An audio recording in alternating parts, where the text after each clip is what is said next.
masih bisa nafkin katanya. Nggak perlu kalau ada wakil talqin. Nggak baca di buku kitab Sirri Asos itu saya dapatkan, kalau orang sudah meninggal itu tugasnya sudah selesai. Kalau ada itu sekali-sekali itu memang menunjukkan kekuasaannya ya, tapi dia tidak bisa. Nah sekarang orang datang, tunggu abah yang saya panggil, masa mau begitu? Nanti bukan abah yang datang, jin yang datang itu. Jadi ada penerusnya ya, jadi ini sudah berhenti sesuai yang baru ini yang dipakai. Gak bisa. Nah itu memaksakan pikiran sendiri, padahal saya sendiri ngomong di kitabnya, tapi dia baca kitab itu nggak ketemu itu. Makanya saya kalau ketemu ini loh, bacaan sendiri loh. Bisa nggak abah ini? Bacaan sendiri. Kamu kakak bilang abah masih bisa nih. Saya punya, dapat petunjuk saya di situ. Orang yang baca nggak ada ketemu, saya ketemu ada di situ. Jangankan saya berkuat di Jalani, Nabi aja nggak bisa. Maka kalau kenapa? Kalau Nabi bisa nyuruh ulama itu, kenapa? Ya. Kalau mamanya abah bisa, ya kenapa saya nyuruh, ada yang disuruh menggantikannya? Langsung aja saya berdoa, kalau perlu Rasulullah aja, sudah nggak usah penerusnya, perlu Rasulullah aja. Apalagi dia pakai dalil siapa yang mengatakan mati orang syahid dia tetap hidup, ya pakai aja tuh dalil hakikat itu. Nah ini, jadi mengkawinkan, mensanjurkan antara satu hakikat itu nggak bisa. Hakikat itu nggak bisa, ini harus sinergikan. Kalau sudah kita usaha, ini belum, kita tarik ke atas dihadirkan. Minta kepada Allah. Bukan lagi kita yang menentukan, minta Allah, engkau yang bisa menentukan mana yang terbaik. Hakikatnya gitu, kita cuma musyawarah mana yang terbaik menurut engkau, yang engkau pilihkan. Itu hakikat. Tapi tetap syariatnya kita. Nabi aja perang itu untuk mendapatkan kebenaran, amar ma'ruf munkar. Perang kamu, perangi orang itu. Sampai kepada Fir'aun dan sebagainya, bedanya. Suruh perang dulu toh, ya toh, pakai syariat dulu, nggak pakai hakikat. Kalau pakai hakikat ya nggak usah Muhammad, saya bisa langsung aja saya menangkan kamu, nggak pakai perang juga bisa, kan gitu ya. Itu hakikat bisa dilakukan. Tapi kamu Muhammad mau dapat amal soleh dari mana? Dari syariat itu amal soleh. Kalau kamu aku yang melakukan semua, kamu dapat amal solehnya dari mana? Coba ada Nabi Yusuf, Nabi Yunus, Nabi Musa, ada orang meninggal. Ya, satu orang meninggal ini siapa yang bunuh nggak tahu. Nabi Musa tanya siapa ini yang bunuh ini nggak tahu. Allah tidak beri petunjuk kepada Nabi Musa ini yang bunuh bisa. Ya, tapi enggak, kamu cari sapi. Ya toh, nanti potong pukulkan ke orang ini. Pakai syariat. Terus Nabi Sulaiman, ada orang perempuan, anak satu ini diakui orang dua. Ya, ini anak saya. Enggak, ini anak saya. Bingung Nabi, yang mana nih ibunya ini? Kan bisa saja Allah kasih ini ibunya yang asli. Tapi kalau langsung begitu orang nggak percaya, dikira bela sini. Makanya dikasih syariat supaya, nah caranya bagaimana? Udah syariatnya diginikan sama Nabi Sulaiman. Mana anaknya? Ini kamu punya anak? Ya ini punya. Tak sembelih jadi dua ya. Oh jangan. Jangan aku jangan, ini kan berarti ibunya. Ya, kalau ini diam aja. Nah, ketahuan, nah, syariat itu namanya.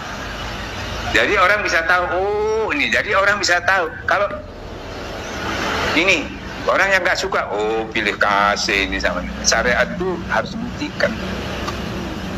Coba Rasulullah waktu mau bikin masjid di Madinah. Ini tanah saya, ini tanah saya. Sini saja. Ini kalau saya turuti ini.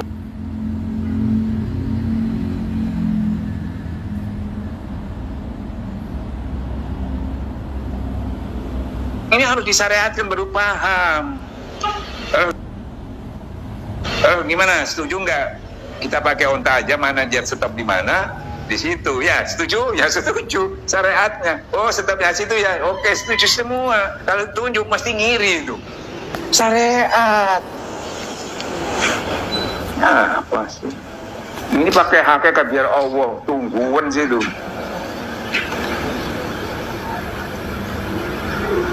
Paham ya? Insya Allah mudah-mudahan ya, saya panjang umur, jangan dimatikan dulu sebelum selesai akor surah Al ini semua, baru saya pulang dulu. Nah ya ini supaya akor dulu, nah, tidak meninggalkan masalah ya. Karena saya ini ya nggak nyombong-nyombongkan, nggak. Saya ini dapat titel dari Abah ini akbar masalah. Akbar itu menyelesaikan semua masalah. Nah, ya tinggal tunggu waktu sebentar, dikit. Ya.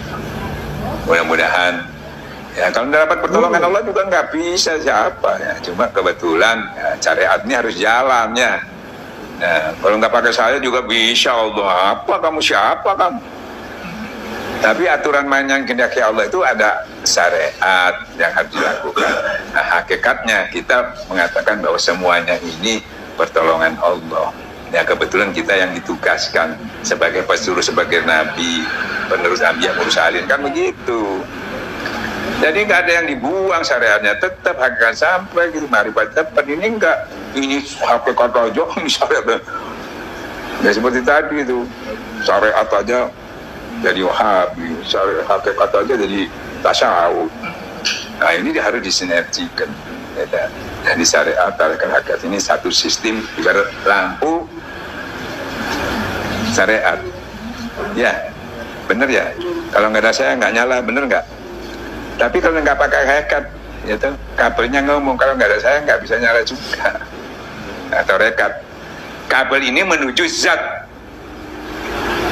jalan menuju zatnya Tuhan.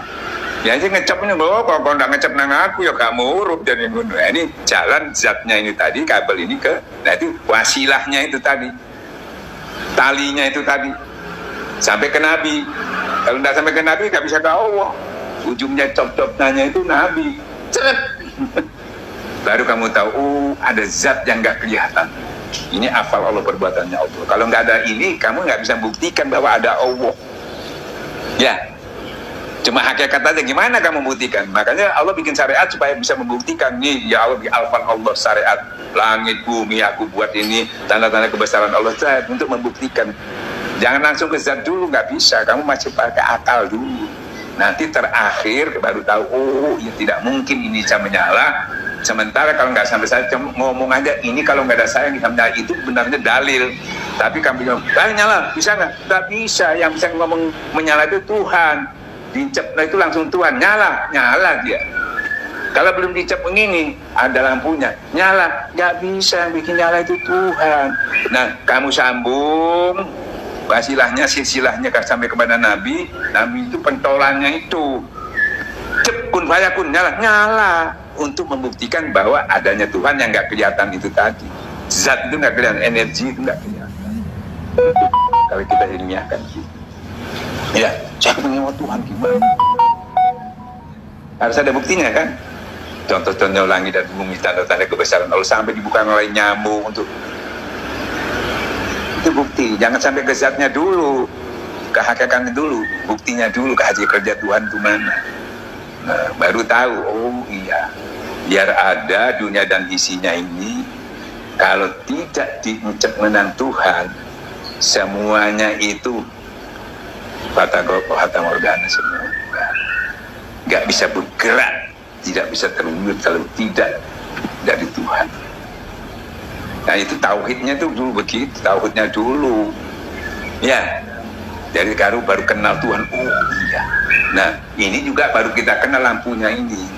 Dia kenal dirinya. Saya ternyata bukan siapa-siapa, nggak berguna apa-apa kalau nggak ada, nggak menyala, nggak ada artinya itu juga. Nah itu baru kamu kenal diri kamu itu bukan siapa-siapa. Kalau kamu nggak nyambung sama Tuhan seperti lampu yang mati itu, seperti AC yang mati itu, yang berperan siapa? Zatnya itu tadi ya. Zatnya itu siapa? Ya itu tadi, zat Tuhan. Paham?